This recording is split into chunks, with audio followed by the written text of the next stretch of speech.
तो ये लास्ट हमने रिएक्शंस की बात की थी, ठीक है। अब नेक्स्ट जो हमने टॉपिक पढ़ना है that is silvering of mirror.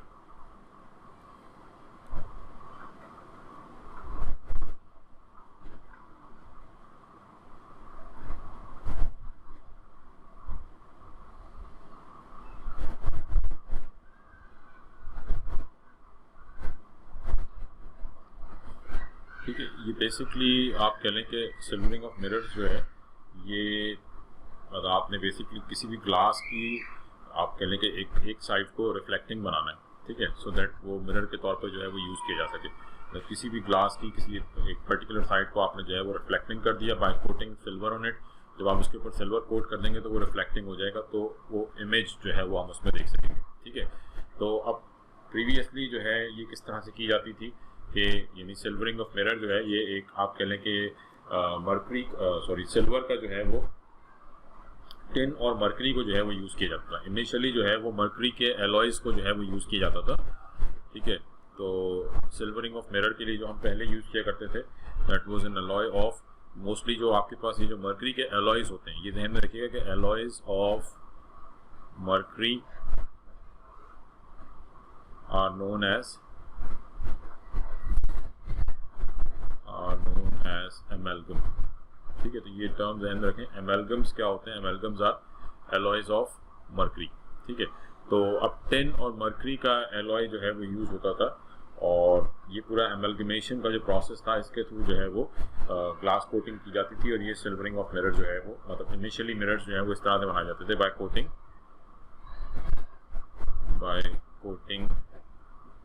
Alloy of tin and mercury, ठीक है।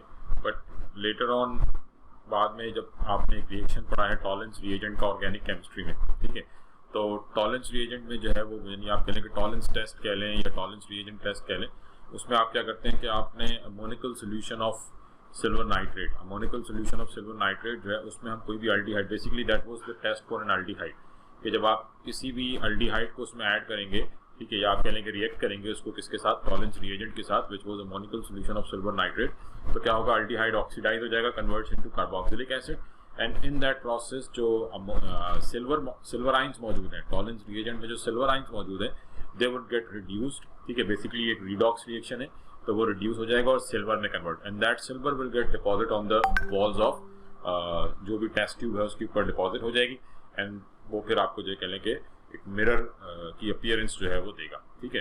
तो टॉलेंस रिएजेंट ये जो टेस्ट हम यूज़ करते हैं, ठीक है, टॉलेंस रिएजेंट, यानी इस टेस्ट के बाद से जो मिरर फॉर्मेशन थी उसका कॉन्सेप्ट जो है वो चेंज किया गया। फिर ये एमैल्गम्स के बजाय सिल्वर को यूज़ किया जाने लगा फॉर मिरर फॉर्मेशन, ठीक है। तो टॉलेंस रिएजेंट जो है ये बेसिकली क्या है, it is an oxidising agent, ये एक तरह से हम कह सकते हैं कि it is an oxidising agent, ठीक है। नॉर्मली जो लैब्स में आप इसको यूज़ करते हैं, किस पर्पस के लिए यूज़ किया जा रहा होता है, यानी कि लैब का पर्पस इसका क्या है, यानी कि टू टेस्ट फॉर एल्डिहाइड्स को टेस्ट करने के लिए, आगे हम ऑर्गेनिक में पढ़ेंगे, ठीक है, एल्डिहाइड्स को टेस्ट करने के लिए।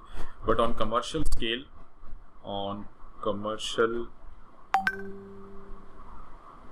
स्केल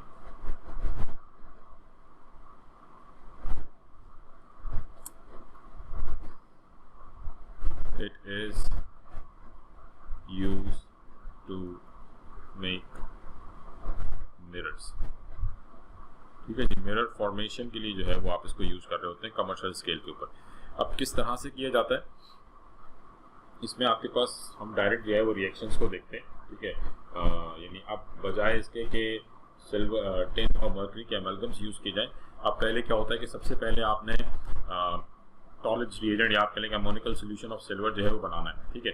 तो उसके लिए सबसे पहले आपने क्या किया कि जिस भी ग्लास शीट के ऊपर आपने प्रोसेस करना है, ठीक है, फॉर एग्जांपल आपने जिस ग्लास को कन्वर्ट करना है मिरर के अंदर, सबसे पहले आप उसको वॉश करते हैं किसके साथ, अमोनिया के साथ उसको वॉश किया जाता है, ठीक है। तो इसके प्रोसेस की अगर हम बात करें, प्रोसीजर, अगर इसके प्रोसीजर को देखा जाए तो हम सिंपल कहते हैं कि जी wash the surface of glass, wash the surface of glass with ammonia, ठीक है, and wipe with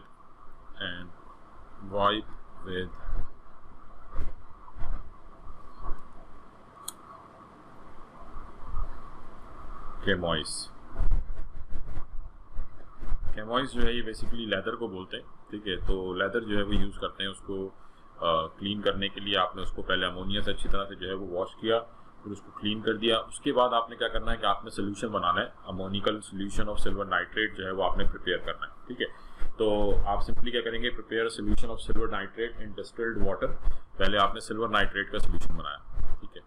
prepare a solution of silver nitrate का आपने सोल्यूशन बना लिया, ठीक है। और देन फिर आप उसमें ऐड करेंगे add aqueous ammonia. Silver nitrate का सोल्यूशन बनाया और इस सोल्यूशन में आपने अमोनिया ऐड की। जब आप सिल्वर नाइट्रेट के सोल्यूशन में अमोनिया ऐड करेंगे, ठीक है, तो उससे क्या बनेगा, उससे आपके पास प्रेसिपिटेट्स बनेंगे सिल्वर हाइड्रोक्साइड के, जो कि कन्वर्ट हो जाएंगे ब्राउन कलर के पीपीटी में सिल्वर ऑक्साइड जो है वो बनेगा, ठीक है। बेसिकली क्या होगा कि when we add silver nitrate, जब हम सिल्वर नाइट्रेट ऐड करेंगे, ठीक है, तो ये रिएक्शंस भी जो है वो थोड़ा ध्यान में रखेंगे तो बेहतर होगा। सिल्वर नाइट्रेट, जब आप सिल्वर नाइट्रेट के अंदर एक्वस अमोनिया ऐड करते हैं, ठीक है, when we add aqueous ammonia in silver nitrate we get silver hydroxide, ठीक है, प्लस अमोनियम नाइट्रेट। अब ये जो सिल्वर हाइड्रोक्साइड है, ठीक है, ये आप ध्यान में रखें कि it is unstable. Silver hydroxide जो है ये क्या है, इट इज अनस्टेबल, ये अनस्टेबल होता है। तो this silver hydroxide converts into, ये क्या देगा, ये आपको देगा white PPTs, it gives white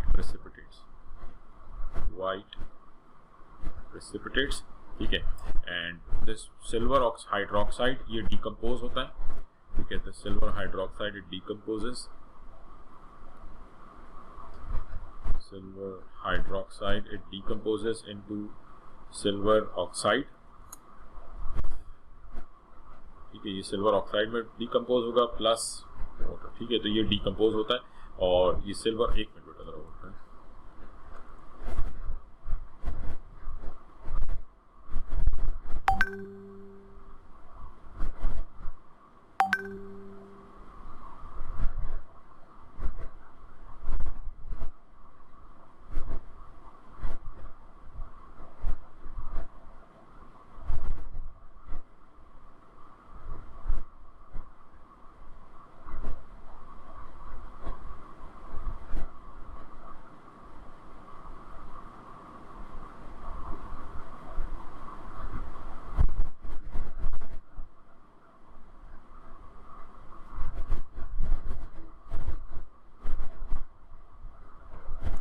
अच्छा जी। तो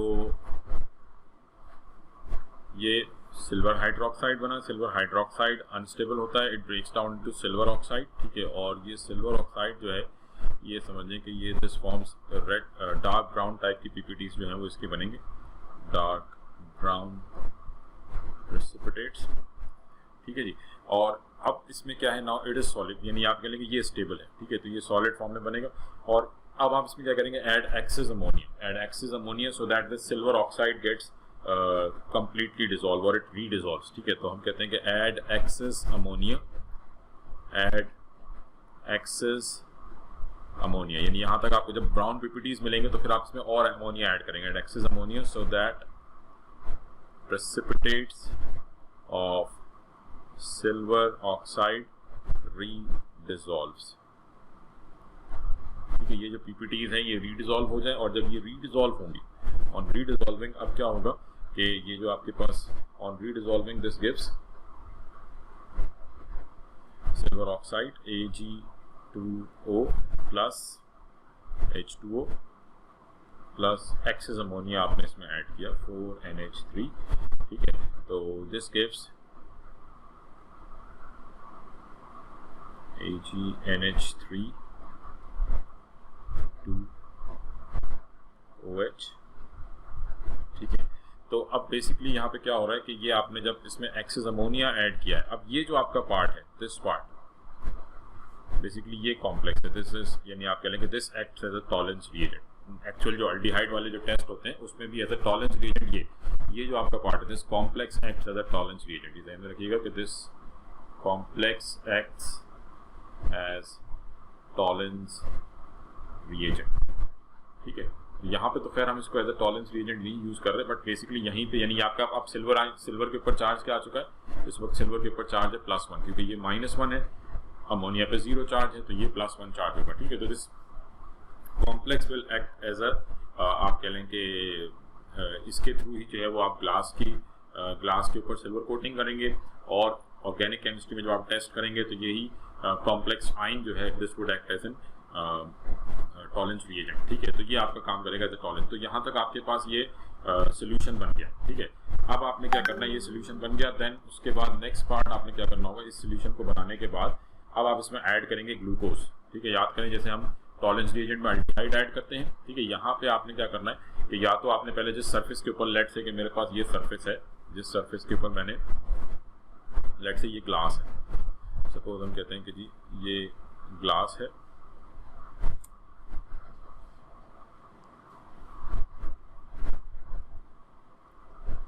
हमने कहा जी ये ग्लास है जिसके ऊपर हमने सिल्वर मिररिंग, यानी जो सिल्वर फॉर्मेशन है वो हमने इसके ऊपर कर दी, ठीक है।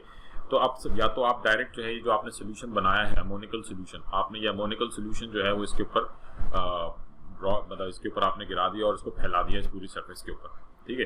डायरेक्ट आप ये भी कर सकते हैं, या फिर आप पहले इसमें ग्लूकोज ऐड करें और फिर एकदम से वो सारा सोल्यूशन जो सारा मिक्सचर है वो ग्लास, ज़्यादा बेहतर ये है कि हम पहले इसके ऊपर आपने ये सारा, यानी कि आपने फर्स्ट आपने जो अमोनिकल सोल्यूशन बनाया है, ठीक है, उसको आपने इसके ऊपर पेस्ट कर दिया, या आप कह लें कि आपने इसके ऊपर जो है वो पूरे इसके ऊपर जो है बुझा दिया, और फिर इसमें जो है वो आपने इस पर ऐड किया ग्लूकोज, ठीक है। तो once this solution is applied on, once this solution is applied on glass,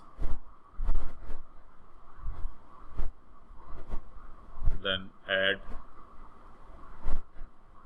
glucose, ठीक है, क्योंकि ग्लूकोज इजीली अवेलेबल है। ग्लूकोज में जो है वो एल्डिहाइडिक ग्रुप मौजूद होते हैं, प्लस अल्कोहल भी ग्रुप मौजूद होता है, ठीक है। तो ये फर्दर ऑक्सीडाइज हो सकते हैं, ठीक है। तो आपने ये सिंपल इसमें ऐड किया, और जब आप इसमें ये ऐड करते हैं, ठीक है, तो ऑन एडिशन ऑफ ग्लूकोज,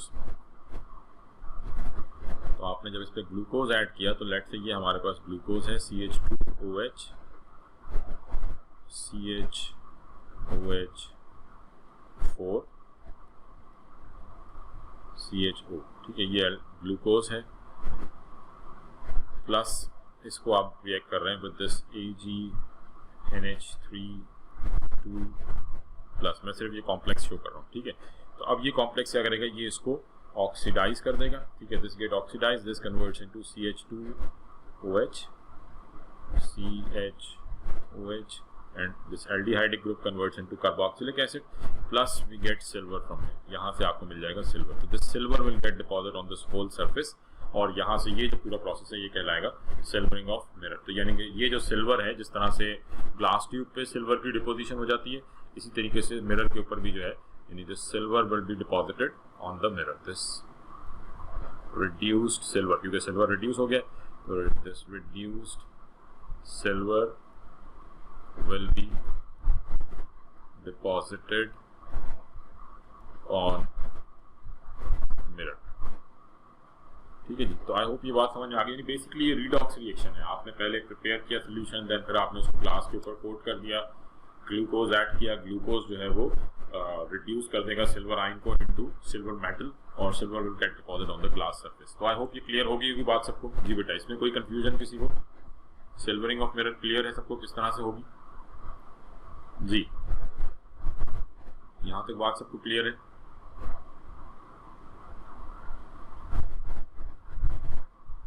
ठीक है जी। तो ये सिल्वरिंग ऑफ मिरर का टॉपिक हो गया, सिंपल सा टॉपिक है। इसमें रिएक्शंस आपको याद रखने हैं, केमिकल्स ध्यान में रखने हैं, ठीक है। सबसे इंपॉर्टेंट चीज़ इसमें यही है कि इसमें आप केमिकल ध्यान में रखें और प्रोसेस को थोड़ा सा जो है वो ध्यान में रखेंगे तो आसान है। अच्छा, उसके बाद नेक्स्ट जो हमारा टॉपिक है दैट इज फोटोग्राफी। ऑल्दो ये काफ़ी ऑब्सोल्यूट टॉपिक है, बट ये है कि इसमें जो केमिकल्स वगैरह हैं इसके नाम ध्यान में रखेंगे तो ज़्यादा बेहतर है, क्योंकि नाम वगैरह जो है वो इसमें से आ सकते हैं। तो हम जस्ट थोड़ा सा इसको डिस्कस कर लेते हैं फोटोग्राफी।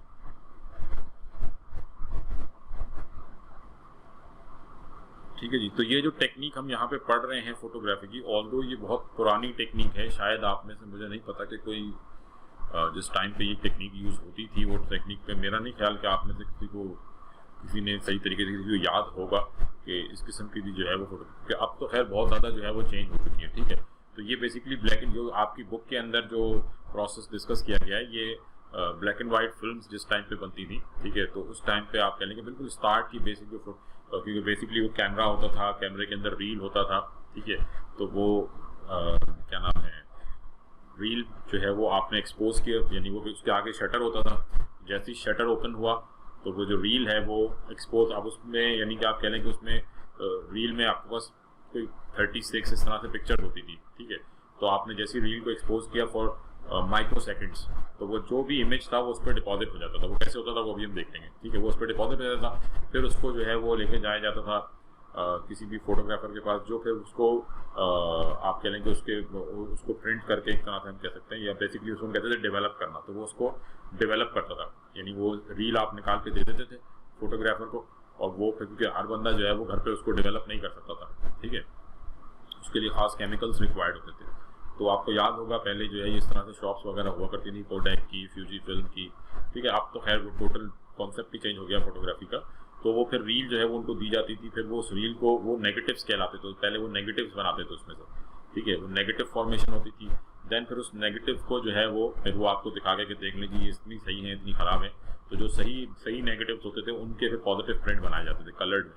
तो हमें तो खैर कलर्ड का याद है, बट ये जो आपका कॉन्सेप्ट है ये उससे भी पहले का, ये ब्लैक एंड वाइट जो पॉजिटिव बनते थे उसको डिस्कस कर रहे हैं। ठीक है, तो ऑल्दो इसका कोई कनेक्शन नहीं बनता जो कुछ भी हम, लेकिन बस ये एक टॉपिक है तो इसको बहुत जो बेसिक इसका कॉन्सेप्ट है वो जो है वो हम देख लेते हैं। ठीक है, तो क्या होता था, तो बेसिकली इसमें क्या होता है कि आपके पास जो रील होती थी जिसकी मैं बात कर रहा हूँ, कि उसको हम फोटोग्राफिक फिल्म कह सकते हैं। ठीक है, तो एक तरह से प्लास्टिक की शीट होती थी। ठीक है, सेल्यूलोज एसीटेट शीट, ये थोड़ा सा ध्यान में रख लें कि जो आपके पास फोटोग्राफिक फिल्म होती थी, photographic film was coated with, ये बेसिकली अच्छा पहली बात तो ये ध्यान रख लें कि फोटोग्राफिक फिल्म जो है it was made up of, photographic film was cellulose acetate sheet, cellulose acetate sheet. ठीक है, तो ये प्लास्टिक की शीट होती थी जिसपे कोटिंग्स होती थी। किस चीज़ की कोटिंग होती थी? कोटेड विद जेलेटिन, केमिकल है ये। ठीक है, कोटेड विद जेलेटिन, और इसके साथ जो है वो इसमें एक इमल्शन होता था, मिक्सचर होता था सिल्वर ब्रोमाइड का एंड सिल्वर आयोडाइड का, emulsion of silver bromide and silver iodide. ठीक है, तो अब बेसिकली होता क्या था कि ये जो आपका सिल्वर ब्रोमाइड है, ठीक है, यानी आप ये समझ लें कि ये आपकी फोटोग्राफिक फिल्म है।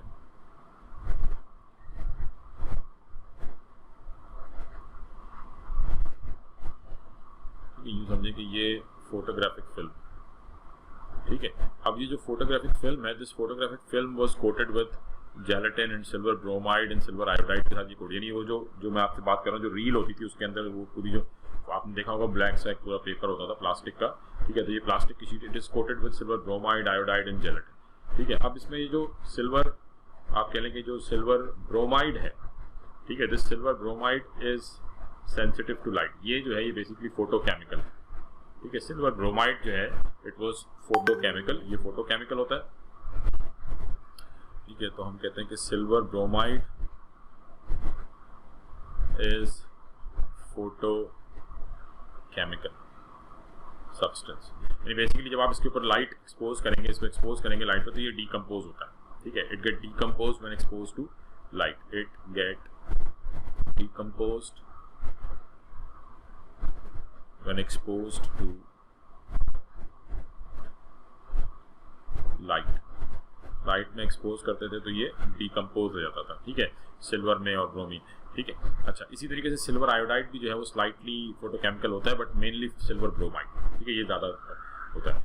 अच्छा, इसके साथ साथ जो है वो इसमें जेलेटिन के अंदर जो है वो सल्फर मौजूद होता है, ठीक है। जेलेटिन जो है ये बेसिकली सल्फर का कंपाउंड होता है, तो इट कंटेन्स सल्फर, और सल्फर जो है वो इसकी सेंसिटिविटी को और बढ़ाता है। तो the sulphur present in gelatin increases the sensitivity of silver bromide. ये बस सिंपल आपने ध्यान में रखना है कि the sulphur present in gelatin increases the sensitivity of AGBR, ठीक है। तो अब आप ये समझ लें कि ये आपकी पूरी फिल्म जो है it is coated with, let's say हमने कहा कि जी it is coated with this, ये सारा जो है ये कोट हो रहा है, किसके साथ कोटेड है, सिल्वर ब्रोमाइड के साथ, AGBR के साथ, ठीक है। ये इसको हम एक काम कर लेते हैं, ठीक है। It is coated with silver bromide, AGBR, it is coated with silver bromide. अब होता क्या था कि जब आप शटर ओपन करते थे, ठीक है, और लाइट इस पे पड़ती थी, तो यूँ कह लें कि ऑब्वियसली इसमें यानी आप कह लें कि जिस भी चीज़ का आपने इमेज लेना होता था आपने उसके सामने जो है वो इसको रखा, ठीक है। तो अब यानी आप कहें कि वो जो ऑब्जेक्ट है वो ओपेक है, ठीक है। तो उतने हिस्से पे जितने हिस्से पे वो ऑब्जेक्ट आएगा उतने हिस्से का जो सिल्वर ब्रोमाइड है वो डीकम्पोज, बाकी जितने हिस्से पे लाइट पड़ती है वो डीकम्पोज हो जाता था। यानी लेट्स से मैं इसकी एग्जांपल आपको यूँ दूँ कि सपोज मेरे पास ये एक ऑब्जेक्ट है जिसकी मैंने पिक्चर लेनी है, ठीक है। इसकी हम एक सिंपल सी एग्जांपल अक्सर क्लासेस में देते हैं, तो वही एग्जांपल हम यहाँ भी कोड कर लेते हैं कि लेट्स से कि हमारे पास ये एक ऑब्जेक्ट है जिसकी हमें पिक्चर लेनी है, ठीक है। और यूँ समझें कि ये हमारे पास इसमें ये ऑब्जेक्ट है, जो ब्लू है ये ऑब्जेक्ट है, ठीक है। और बाकी का सारा जो रीजन है, ठीक है, ये सब समझ लें कि ये वाइट है, ये लाइट, यानी आप कह लें कि इधर कुछ भी नहीं है, ठीक है। बस ये सिंपल ध्यान में रखें कि इसमें कुछ भी नहीं है, यानी ये सिंपल एटमॉस्फेयर है, ठीक है। और यहाँ पे ये आपका ऑब्जेक्ट है जिसकी आपको पिक्चर लेनी है। तो जब आप इसको यानी आपने जब इसको कैमरे के सामने रखेंगे और कैमरे से आप इस ऑब्जेक्ट की पिक्चर लेंगे, तो होगा क्या कि जो आपकी रील होगी, ठीक है, जो फोटोग्राफिक फिल्म होगी, अब इसके साथ साथ हम एक फोटोग्राफिक फिल्म बना लेते हैं। तो लेट्स से कि ये हमारी फोटोग्राफिक फिल्म, ठीक है। तो जैसे ही आपने इस ऑब्जेक्ट की पिक्चर लेनी है, ठीक है, ये हमारा ऑब्जेक्ट है जिसकी हम पिक्चर लेना चाह रहे हैं, ठीक है। ये ऑब्जेक्ट है, ये ऑब्जेक्ट है, ठीक है, ये ऑब्जेक्ट है। तो अब क्या होगा कि जिस हिस्से यानी जब इसका इमेज इस रील पे पड़ेगा, तो जितने हिस्से पे ये ऑब्जेक्ट है उतने हिस्से, क्योंकि ये ऑब्जेक्ट ओपेक है तो यहाँ से लाइट नहीं आ रही, तो इसका मतलब जितने हिस्से पे ये ऑब्जेक्ट होगा उतने हिस्से का जो सिल्वर ब्रोमाइड है फिल्म के ऊपर वो डीकम्पोज नहीं होगा। तो लेट्स से कि इतने हिस्से का जो सिल्वर ब्रोमाइड था, लेट्स से ये आपका जो सिल्वर ब्रोमाइड है ये डीकम्पोज नहीं हुआ, बाकी जितना भी सिल्वर ब्रोमाइड था इस पूरी फिल्म के ऊपर वो डीकम्पोज हो जाएगा, किसमें, सिल्वर में, ये सिल्वर में डीकम्पोज हो जाएगा, ठीक है। तो ये बस सिंपल आपने ध्यान में रखें कि आपने फिल्म को एक्सपोज किया तो जो जितने हिस्से पे ऑब्जेक्ट है उतने हिस्से का सिल्वर ब्रोमाइड डीकम्पोज नहीं हुआ, बाकी जो है वो डीकम्पोज हो जाएगा, ठीक है। तो ये आप कह लें कि सिल्वर ब्रोमाइड जो है ये पार्ट ऑफ इट जो है वो डीकम्पोज हो गया, ठीक है। देन फिर हम क्या करते थे कि फिर इसको जो है वो यानी ये तो आपने पिक्चर ले ली, अब आप इसको लेके जाते थे फोटोग्राफर के पास, ठीक है। आप इसको फोटोग्राफर के पास ले गए, उसने ये रील निकाली और अब वो इस रील को डेवलप करता था।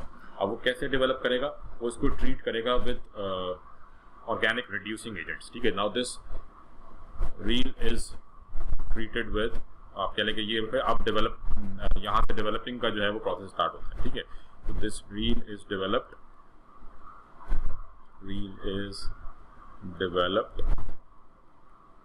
with the help of organic reducing agents, ठीक है। इसमें different organic reducing agents use करते थे, जैसे हाइड्रोक्विनोन यूज होता है, हाइड्रोक्विनोन और पायरोगैलोल, ठीक है। ये आपने इंटर में, सेकेंड ईयर में, इसके अलावा ए लेवल्स में हाइड्रोक्विनोन और पायरोगैलोल फिनोल के स्ट्रक्चर्स हैं। हाइड्रोक्विनोन जो है ये पैरा पोजीशंस के ऊपर OH ग्रुप लगा हो, पायरोगैलोल जब 1, 2, 3 पोजीशंस के ऊपर लगा हो OH ग्रुप, खैर ये हमने ऑर्गेनिक में पढ़ना है, तो मतलब इसके थ्रू आपने जो है उसको डेवलप करना होता है। अब डेवलप जब आप यानी इसको आपने सिंपली क्या किया कि आपने अपनी इस रील को जो आपका प्लास्टिक शीट है उसको आपने इसके हाइड्रोक्विनोन या पायरोगैलोल के सोल्यूशन में जो है वो डिप कर दिया, ठीक है। जब आप इसके सोल्यूशन में इसको डिप करते हैं तो डिप करने पे क्या होता है कि जो लेट से कि अगर कुछ मतलब जो हमारी स्क्रीन, जो हमारी इमेज है, इसके अलावा भी अगर कुछ सिल्वर रिड्यूस होने से रह गया था, सिल्वर ब्रोमाइड अगर रिड्यूस होने से रह गया था, तो ये भी उसको भी रिड्यूस कर देगा। तो मतलब डेवलपर से गुजारने के बाद जो आपको ऑब्जेक्ट मिलेगा, या आप कहने के जो शेप पीछे बच जाएगी डेवलपर से गुजारने के बाद, वो कुछ इस टाइप की होगी। यानी लेट्स से कि हमने अपनी फिल्म को जो है वो डेवलपर में से पास किया, और डेवलपर में से पास करने के बाद अब जो हमारा आप कह लें कि इमेज है वो कुछ इस टाइप का हो जाएगा।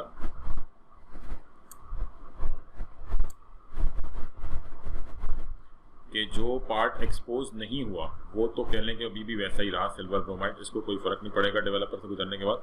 और बाकी जो पार्ट आप कह लें कि इसमें अगर यानी जो जितने पार्ट पे लाइट पड़ी, हो सकता है कि इसमें से अभी कुछ सिल्वर ब्रोमाइड रिड्यूस नहीं हुआ था, लेकिन जैसे ही आप इसको डेवलपर में से गुजारेंगे तो ये भी रिड्यूस हो जाएगा। तो ये आपका पूरा आप कह लें कि जितने हिस्से में ऑब्जेक्ट है, ऑब्जेक्ट के अलावा बाकी सारा हिस्सा जो है वो सिल्वरी हो जाएगा। ठीक है, ये इस टाइप का सिल्वरी हो जाएगा। ठीक है, ये डेवलप यानी आपने डेवलपर से गुजारने के बाद ये आपने कम्प्लीटली, यानी जब we pass this sheet through developer just to make sure कि जितने हिस्से पे लाइट पड़ी है वो कम्प्लीटली जो है वो रिड्यूस हो जाए। ठीक है, तो अब ये आपके पास बन गई। उसके बाद फिर आप क्या करते थे, उसके बाद फिर इसको हम गुजारते हैं एक और सोल्यूशन में से, which is known as hypo. ठीक है, सोडियम थायोसल्फेट का सोल्यूशन होता है। ठीक है, ये कहलाती है फिक्सेशन भी इसको कहलाती है। ठीक है, ये कहलाती है फिक्स, यानी आपने डेवलप किया, सबसे पहले आपने ऑब्जेक्ट का पिक्चर ले ली, उसके बाद डेवलपर में से गुजारा, देन नेक्स्ट स्टेज क्या होता है, फिक्सेशन। अगला स्टेप होता है फिक्सेशन।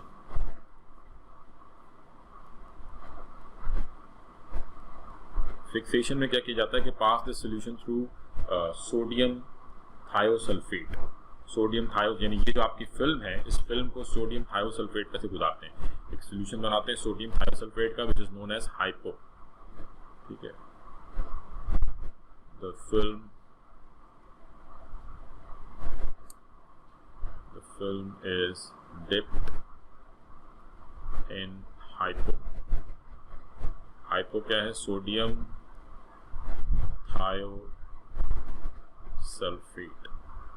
Na2SO3.5H2। ठीक है, ये कहलाता है हाइपो। ठीक है, अच्छा, अब इससे क्या होता है जब आप हाइपो में से गुजारते हैं, it removes the excess of undeveloped silver, यानी जो सिल्वर डेवलप नहीं हुआ था। ठीक है, ये जो सिल्वर है, ठीक है, ये इस सिल्वर ब्रोमाइड को यहाँ से रिमूव कर देता है। और जब ये सिल्वर ब्रोमाइड को यहाँ से रिमूव कर देता है, ठीक है, तो उससे क्या होता है कि ये जो आपका, यानी कि जब आपने इसमें से गुजारा, it removes the excess silver bromide, it removes the excess silver bromide. ठीक है, जब आप इसको इसमें से गुजारते हैं हाइपो में से, तो फाइनली जो आपको इमेज मिलता है, ठीक है, अब ये आपका नेगेटिव यहाँ पर डेवलप हो जाता है, जिसे हम नेगेटिव कहते थे कि जी ये नेगेटिव आ गए, अब आप बता दें कि इनमें से कौन सा बेहतर है, तो वो प्रिंट हो जाएगा। ठीक है, वो डेवलप कर दिया जाएगा। तो लेट्स से कि ये आपके पास इमेज था। अब इसमें क्या था कि जो अनडेवलप्ड सिल्वर था, हाइपो उसको रिमूव कर देता है। जब हाइपो उसको रिमूव कर देता है तो उतना पार्ट जो है वो, यानी जहाँ से हाइपो, जो अनडेवलप्ड सिल्वर था, वो बेसिकली आप कह लें कि ये इस तरह से बिल्कुल वाइट हो जाता है।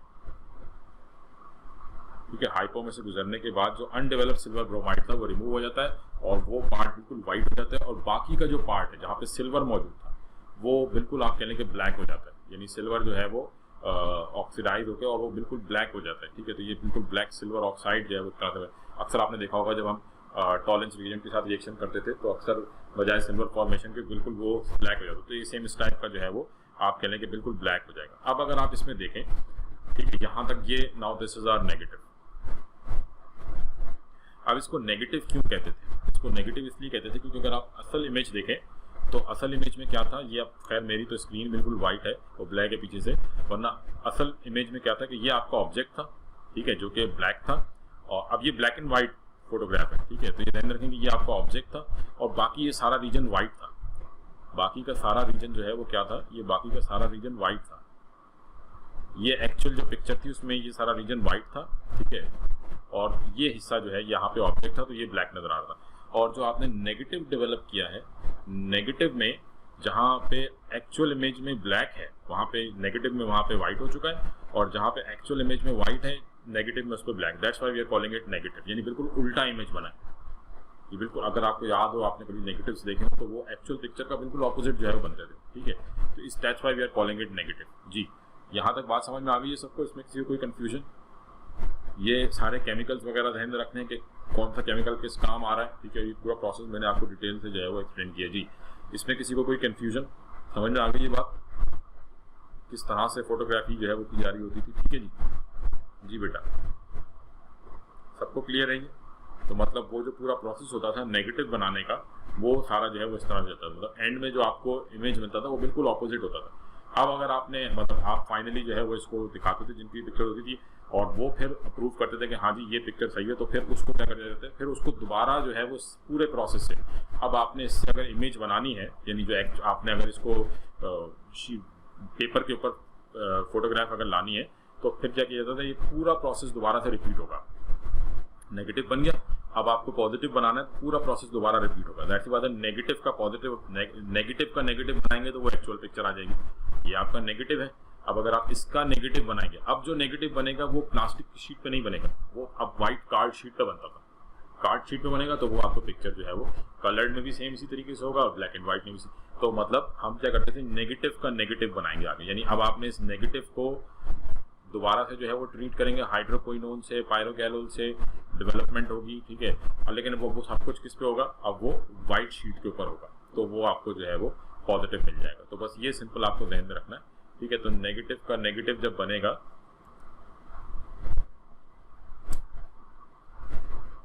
तो वो ऑब्वियसली एक्चुअल पिक्चर होगी, ठीक है। That would be actual picture. तो सारा प्रोसेस जो है वो दोबारा से रिवाइज किया जाता था, ठीक है, और वो जो है वो आपको एक्चुअल पिक्चर वहां से मिल जाएगी, ठीक है जी। क्लियर हो गई बात? तो ये सारा आपको जो है वो फोटोग्राफी के अंदर ध्यान में रखना है। ये फोटोग्राफी हमने डिस्कस कर ली, ठीक है, और साथ साथ सिल्वरिंग ऑफ मिरर भी जो है वो डिस्कस हो गई।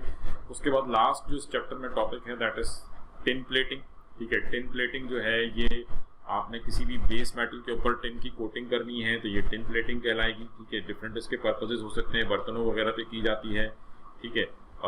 डिफरेंट तरीकों से की जाती है। डिप प्लेटिंग के थ्रू की जा सकती है कि आपने मेटल को टिन के सोल्यूशन में डिप कर दिया, ठीक है, या इसके अलावा इलेक्ट्रो प्लेटिंग के थ्रू की जा सकती है। तो ये सिंपल सा टॉपिक है, आई होप कि आपको कुछ एक्सप्लेन करने की इसमें ज़रूरत नहीं है। एक दफ़ा इसको बुक से रीड कर लें तो काफ़ी आपको समझ में आ जाएगी बात, ठीक है ना।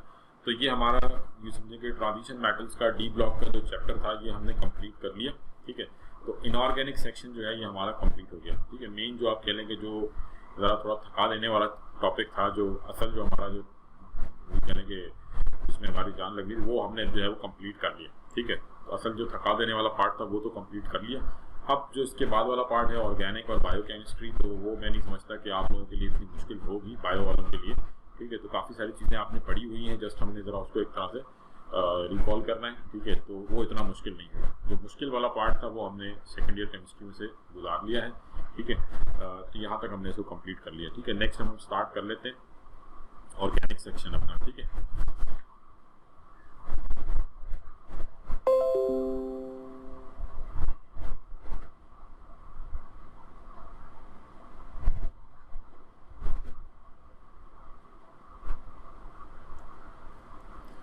अच्छा जी, तो ऑर्गेनिक केमिस्ट्री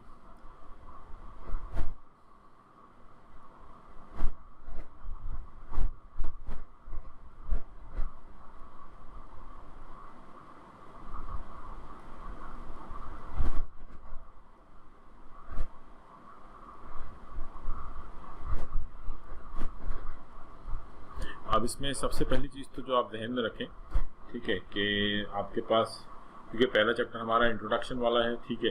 तो मैं जो ये फ्रैक्शनल डिस्टिलेशन क्रैकिंग वगैरह है, ये सारी चीज़ें तो मैं कल इंशाल्लाह ताला कल जो है वो डिस्कस करूँगा, ठीक है। आज हम कुछ बेसिक्स जो है वो ऑर्गेनिक की पढ़ लेते हैं, थोड़ी सी आपकी ज़रा रिकॉल हो जाएगी ऑर्गेनिक की बेसिक्स, और फिर उसके बाद कल से हम जो है वो ये तो इंशाल्लाह ताला एक दिन के अंदर ही चैप्टर कंप्लीट हो जाएगा कल ही, और फिर हम आगे कि अब हमने सिर्फ क्या करना है कि हर होमोलॉगस सीरीज़ के केमिकल रिएक्शंस को, उसकी प्रिपरेशन को, तो मैं एक आप कह लेंगे एक तरह से फ्लो चार्ट की फॉर्म में आपसे रिएक्शंस डिस्कस करता जाऊँगा, तो वो आपको फिर याद रखने में भी आसानी होगी, ठीक है ना।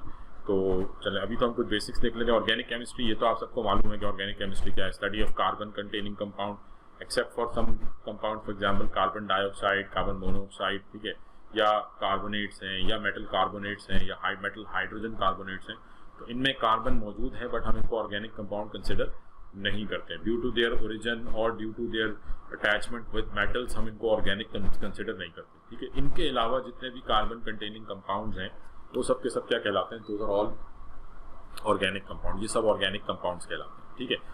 ऑर्गेनिक टर्म आपने पढ़ा है कि ऑर्गेनिक टर्म जो है ये स्टार्ट में यूज़ होती थी सिर्फ उन सब्सटेंस के लिए जो कि लिविंग ऑर्गेनिज्म से एक्सट्रैक्ट की जाती थी, ठीक है। तो that was used only for those substances which are being extracted from living organism, ठीक है। और ये कंसिडर किया जाता था कि मतलब जो कंपाउंड हम लिविंग ऑर्गेनिज्म से एक्सट्रैक्ट कर रहे हैं उनको लैब में सिंथेसाइज नहीं किया जा सकता, ठीक है। और इसके लिए एक जो है वो बाकायदा इसके ऊपर एक थ्योरी थी विच सेज कि जी organic compound can not be synthesised, और ये थ्योरी क्या कहलाती थी जी, याद है किसी को? Organic compound can not be synthesised, ये जो थ्योरी थी, ये थ्योरी क्या कहलाती थी, किस नाम से थी ये थ्योरी? कि ऑर्गेनिक कंपाउंड्स को जो है वो सिंथेसाइज नहीं किया जा सकता, जी याद है बेटा किसी को?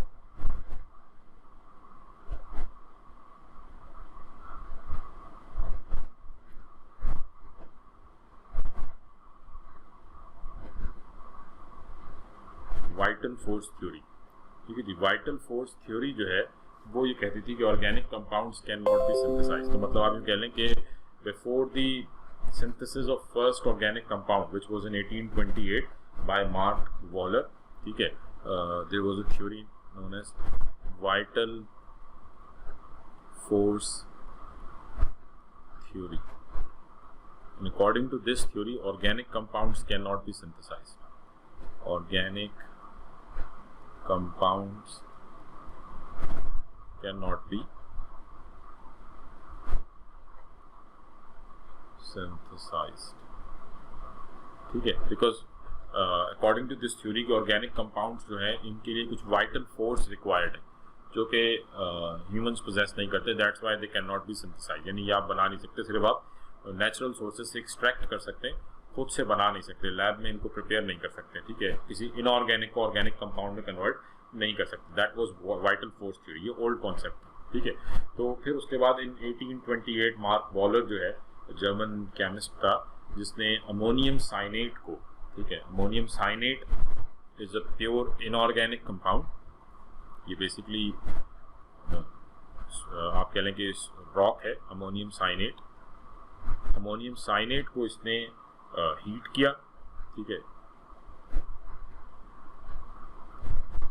और वेपर्स पास किए, ठीक है, तो this compound breaks into and converts into urea,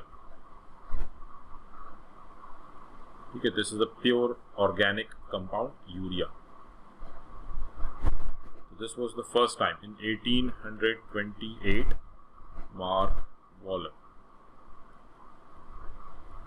He was the first person who converted an inorganic compound into a pure organic compound, ठीक है। तो यहाँ से वाइटल फोर्स थ्योरी जो है ये रॉन्ग प्रूफ हो गई, ठीक है, because according to vital force theory के नहीं बन सकते, but then after this discovery ये चीज़ सामने आ गई कि ऑर्गेनिक कंपाउंड सिंथेसाइज हो सकते हैं, और फिर उसके बाद एक बाकायदा चेन स्टार्ट हो गई, ठीक है। Now we have around 8 to 8.5 million organic compounds, ठीक है, बहुत सारे ऑर्गेनिक कंपाउंड आप हर किसी भी आप कह लें कि फील्ड ऑफ लाइफ में आप देख लें, टेक्सटाइल्स में, प्लास्टिक्स में, और इसके अलावा ऑटोमोबाइल्स के अंदर, और कोई भी आप फील्ड उठा के देखें तो उसमें ऑर्गेनिक कंपाउंड जो है वो लाजमी यूज़ हो रहे हैं, ठीक है। तो अब तो ऑर्गेनिक कंपाउंड का यूज़ जो है वो काफ़ी ज़्यादा जो है वो बढ़ चुका है, ठीक है। तो अब इसके बाद मतलब ये तो सारे कॉन्सेप्ट गलत प्रूफ हो गए, तो देन फिर देखा ये गया कि हर ऑर्गेनिक कंपाउंड में कार्बन लाजमी मौजूद होता है, तो मतलब carbon is the essential part of organic compound, carbon जो है वो एसेंशियल पार्ट है। तो यहाँ से फिर हमने डिफाइन किया ऑर्गेनिक कंपाउंड्स को कि compounds containing carbon which have carbon present in them, ठीक है। और फिर हम ये कहते हैं कि जी कार्बन जो है ये इतने सारे कंपाउंड कैसे बना लेते हैं, how carbon is able to make such large number of compound, तो that is due to catenation. Catenation क्या है इसको भी हम डिफाइन कर लेते हैं, व्हाट इज कैटनेशन? Catenation क्या है? It is the ability of an atom,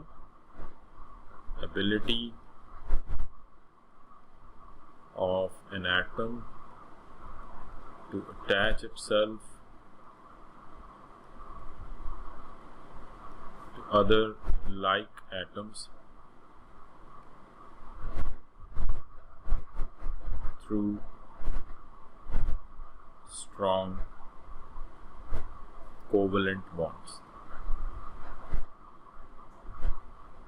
ठीक है, स्ट्रेट चेन और इन ब्रांच चेन और इन साइक्लिक चेन, मतलब कार्बन के अंदर ये एबिलिटी है कि अपने जैसे दूसरे कार्बन्स के साथ स्ट्रेट चेन में या आप कह लें कि ब्रांच चेन में,